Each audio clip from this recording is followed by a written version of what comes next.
Bonjour à tous, je suis heureux de vous retrouver sur Mindseeder.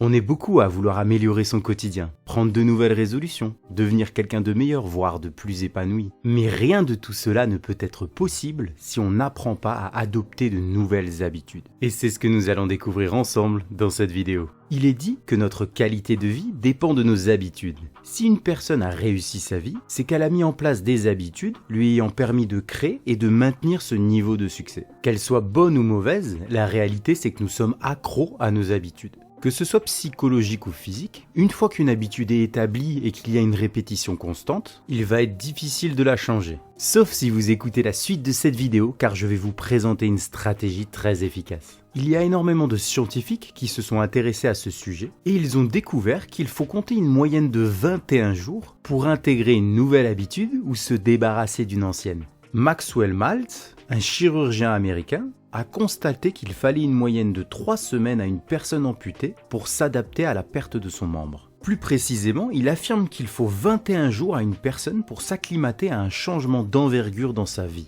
Alors bien sûr, cela reste une moyenne, chaque personne réagira différemment et aura besoin de plus ou moins de temps pour s'adapter. Mais je trouve cela très intéressant d'avoir un objectif temps sur lequel on peut se consacrer pour atteindre une nouvelle habitude. Donc avec la stratégie qu'on va découvrir, vous devriez pouvoir adopter n'importe quelle nouvelle habitude en l'espace d'un mois. Le principal échec des personnes qui tentent d'acquérir de nouvelles habitudes est qu'elles ne savent pas quoi espérer. Elles ne sont pas prêtes à surmonter les difficultés et au moindre obstacle, elles abandonnent. Donc on va schématiser toute cette phase d'apprentissage pour prendre les devants sur ce qui nous attend. On va analyser et diviser cette période de 30 jours en 3 phases de 10 jours. Chaque phase a son lot de difficultés émotionnelles et d'obstacles mentaux, mais on est une équipe et on va voir ensemble comment les surmonter.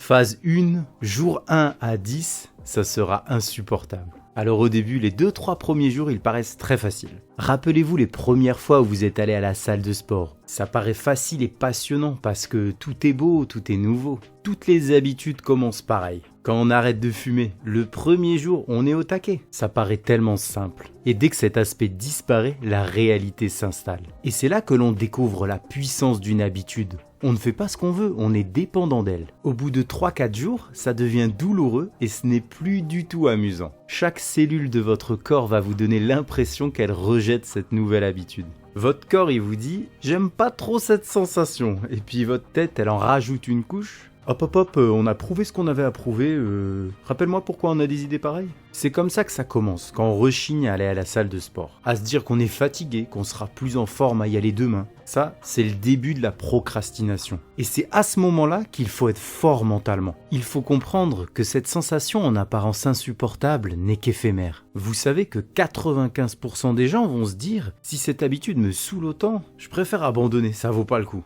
Mais vous, en regardant cette vidéo, vous avez un avantage. Vous faites partie des 5% des personnes positives. Vous savez où vous allez. Vous saviez que ça serait difficile. Maintenant, vous avez un plan et vous allez vous en tenir. On est prêt mentalement à endurer ces 10 premiers jours. On prend conscience de cette difficulté. C'est le prix à payer pour réussir. Cette période, oui, elle est difficile, mais on sait surtout qu'elle ne durera pas. Le fait de savoir à l'avance que ça va être dur, c'est ça qui permet de déjouer les pronostics et de triompher. Bien sûr, il faut de l'ambition, de la persévérance, mais c'est surtout que nos objectifs nous tiennent à cœur. Et c'est pour cette raison que je pense qu'on est capable de supporter n'importe quoi pendant 10 jours, n'est-ce pas ? Donc on va pas se mentir, ce sera pas une promenade de santé, ce sera un véritable défi. Mais on est boosté et je sais qu'on est capable de réussir. On n'est qu'à la phase 1 et la suite, elle sera beaucoup plus agréable. Si vous arrivez jusque-là, vous pourrez faire ce que vous voulez dans votre vie, donc accrochez-vous.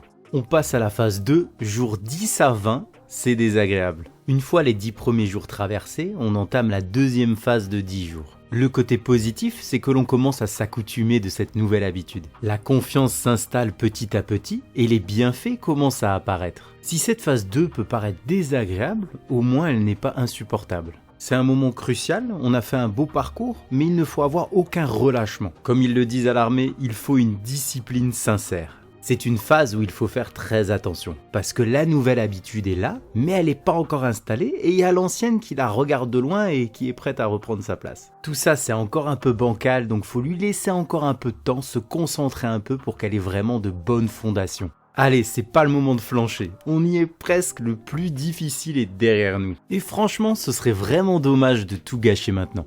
On passe à la dernière phase, jour 20 à 30, notre habitude devient irrésistible. Un beau parcours quand même, nous entamons les 10 derniers jours pour atteindre notre objectif. À cette phase, je vous sors directement le gyrophare. S'il vous plaît, ne faites pas cette erreur que tout le monde commet. Vous savez, les gens qui vous disent « Ah mais c'est bon, ça fait déjà 20 jours, j'ai quand même le droit de me faire un petit plaisir, ça changera rien, je reprendrai demain. » Non, on a dit 30 jours. On ne déroge pas à la règle. Même si j'ai dit auparavant qu'une habitude pouvait se mettre en place en 21 jours, il est préférable de rester sur 30 jours, par simple sécurité. De toute façon, si c'est une bonne habitude, on va vouloir la garder toute notre vie. Je suis conscient que les 2 premières phases ont été pénibles. Il n'y a pas de recette miracle, on est obligé de passer par là. Mais maintenant, dans cette phase 3, on peut enfin ressentir les vrais plaisirs. Cette satisfaction intérieure d'avoir atteint son objectif, ce bien-être d'avoir réussi à adopter une nouvelle habitude. Et en plus de ça, vous avez suivi une technique précise. Vous pouvez la renouveler,